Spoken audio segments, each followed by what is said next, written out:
Hello friends, इस topic में मैं आपको बताने वाला हूं कि जेट्रिक्स बॉक्स के थ्रू मोबाइल फ़ोन को अनलॉक कैसे किया जाता है। जैसे कोई कस्टमर्स अपना मोबाइल फ़ोन का पिन भूल गया है तो उसे कैसे अनलॉक किया जाता है। ये 2G और 3G दोनों मोबाइल फ़ोन के लिए हम ये यूज़ करने वाले हैं। तो ऐसे बहुत सारे अपने सब्सक्राइबर्स के मेरे को फ़ोन्स आ रहा है, मतलब बहुत सारे स्टूडेंट के मुझे ऐसे कमेंट्स आ रहा है कि सर ये एंड्रॉयड मोबाइल फ़ोन के लिए काम करेगा क्या। तो मैंने यहाँ पे आप देख सकते हैं कि दो ऑप्शन है, 2G और 3G। तो जितने भी 3G के एंड्रॉयड मोबाइल फ़ोन हैं वो उसमें ये चीज़ आपका काम करेगा।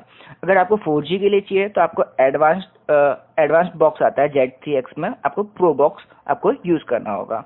तो चलो हम देखते हैं कि कैसे इसे अनलॉक किया जाता है। तो जैसे यहाँ पे मैंने स्क्रीनशॉट लिया हुआ है, इसके जरिए मैं बता रहा हूँ इसे कैसे, इसके वीडियोस भी मिलेंगे आपको, बट वो आगे मिलेंगे। पहले मैं स्क्रीनशॉट के जरिए आपको ये चीज़ समझा देता हूँ। तो जैसे सबसे पहले मैं सेल ओपन कर लेना है। उसके बाद आपको जो भी मोबाइल फ़ोन है 2G 3G आपको वो सिलेक्ट कर लेना है। सीरीज़ में जाके जो मॉडल नंबर है वो सिलेक्ट कर लेना है। फिर जब आप सिलेक्ट करके आएंगे तो ऐसा एक फॉर्मेट आपको खुला मिल जाएगा। तो उसके जरिए उसके हमें बाद में हमें अनलॉक करने के लिए यहाँ पे आप देख सकते हैं, जैसे एक मैं आगे इमेज में हम लोग देख रहे हैं, तो यहाँ पे देख रहे हैं कि एक अनलॉक करने के लिए यहाँ पे लिखा हुआ डायरेक्ट अनलॉक करके ऑप्शन। तो डायरेक्ट अनलॉक करके जो ऑप्शन है उस पर पहले हमें क्या करना है, सबसे ये चीज़ के लिए हमें जेट्रिक्स बॉक्स कनेक्ट होना चाहिए, मोबाइल फ़ोन कनेक्ट होना चाहिए और मोबाइल फ़ोन हमारा ऑन होना चाहिए।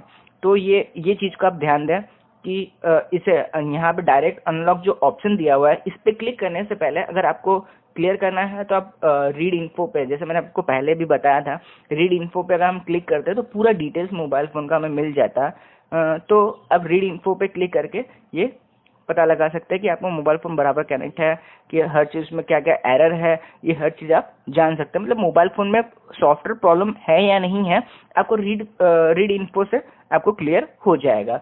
जो भी चीज़ में अगर रीड इन्फो हम करते हैं तो उसमें कोई भी एरर बता देता है, जैसे IMEI नंबर आपका करप्ट है तो वहाँ पे क्वेश्चन मार्क लगा देते हैं। तो ऐसा जो भी अगर प्रॉब्लम्स है तो वहाँ पे कुछ एरर आपको मिल जाएंगे, तो इस समय क्लियर हो जाता है कि हाँ हमारे मोबाइल फ़ोन में सॉफ्टवेयर प्रॉब्लम है। तो रीड इन्फो पे हम क्लिक कर सकते हैं। हमें डायरेक्ट अगर मोबाइल फ़ोन अनलॉक करना है तो डायरेक्ट हमें क्या करना है, डायरेक्ट अनलॉक पे हमें बटन पे क्लिक कर देना है। जब हम डायरेक्ट अनलॉक बटन पे क्लिक कर देंगे तो यहाँ पे फ़ोन हमारा यहाँ पे प्रोसेसिंग चालू हो जाएगा। बाद में आप देख सकते हैं यहाँ पे डायरेक्ट हमें मोबाइल फ़ोन का ये जो पासवर्ड होता है वो डिफ़ॉल्ट हो जाएगा, जैसे 000 अपना पासवर्ड आता है मोबाइल फ़ोन के, ये हो जाता है।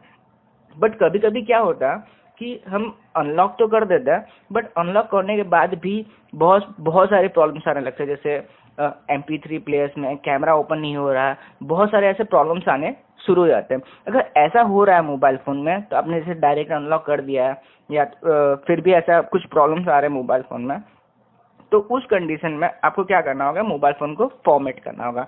जैसे मैंने आपको पहले भी बताया था फॉर्मेट कैसे करना है, हम लोग लास्ट लेक्चर्स में देख चुके हैं कि हमें फॉर्मेट कैसे करना है, लेकिन फिर भी मैं इस टॉपिक में बता रहा हूँ क्योंकि ऐसा क्या होगा कि आप मोबाइल फ़ोन अनलॉक तो कर देंगे, मोबाइल फ़ोन अनलॉक हो जाता है but mobile phone restart problem होने लगता है अनलॉक होने के बाद। ऐसे ही कुछ प्रॉब्लम्स आते हैं मोबाइल फ़ोन में, सब मोबाइल फ़ोन में आए ऐसा नहीं होता, लेकिन कुछ मोबाइल फ़ोन में ऐसे ही प्रॉब्लम मिलता है कि मोबाइल फ़ोन रीस्टार्ट होने लगता है, कैमरा ओपन करते हैं तो मोबाइल फ़ोन बंद हो जाता है। तो ये फाइल जो रहती है वो कुछ इधर उधर होने की वजह से शायद होता होगा। तो हमें अगर हम मोबाइल फ़ोन अनलॉक करते हैं तो आप पहले ही, अगर आपके कस्टमर्स हैं, आपको अगर उनको बोल देना है आपको कि डेटा आपको बैकअप नहीं मिलेगा।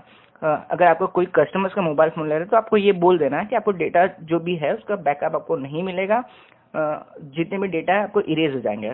तो मेरा कहना यही है कि अगर आप मोबाइल फ़ोन अनलॉक करने के बाद आप मोबाइल फ़ोन को एक बार फुल फॉर्मेट देखिए, हम लोग मोबाइल फ़ोन से जो फॉर्मेट करते हैं उसमें क्या होता है, कुछ फाइल्स डिलीट तो होती है बट पूरी फाइल सेटिंग्स नहीं होती, मतलब पूरी प्रॉपर सेटिंग्स नहीं होती।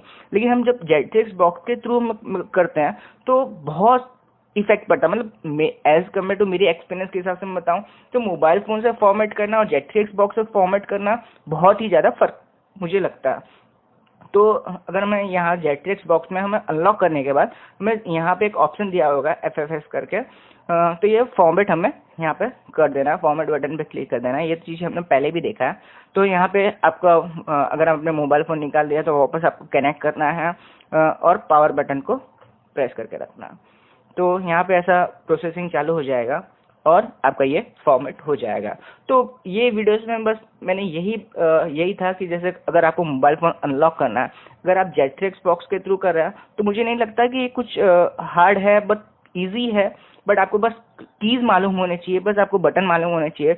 और एक दो मोबाइल फ़ोन अगर आप फॉर्मेट कर रहे हैं या IMEI नंबर चेंज कर रहे हैं या तो अनलॉक कर रहा है मोबाइल फ़ोन का या फ्लैश कर देंगे, तो आपको एक अच्छा एक्सपीरियंस मिल जाएगा कि हाँ, आपको एक जरिया मालूम पड़ जाएगा कि काम करना कैसे होता है। तो इस वीडियो में बस इतना ही था, बस एक छोटा सा अपडेट था आपको कि कैसे ये काम करना है। तो इस लेक्चर में बस इतना ही। आगे नेक्स्ट लेक्चर में देखेंगे। कल के लेक्चर में हम देखने वाले हैं कि फ्लैश फाइल्स, बहुत लोग पूछ रहे हैं सर फ्लैश फाइल कैसे डाउनलोड करना। तो ये चीज़ हम कल के लेक्चर में देखेंगे कि फ्लैश फाइल कहाँ से और कैसे डाउनलोड करना होता है जेट्रिक्स बॉक्स के लिए। जेट्रिक्स बॉक्स में हम कैसे डाउनलोड कर सकते हैं जेट्रिक्स बॉक्स के थ्रू। तो इस वीडियो में इतना ही। Thank you.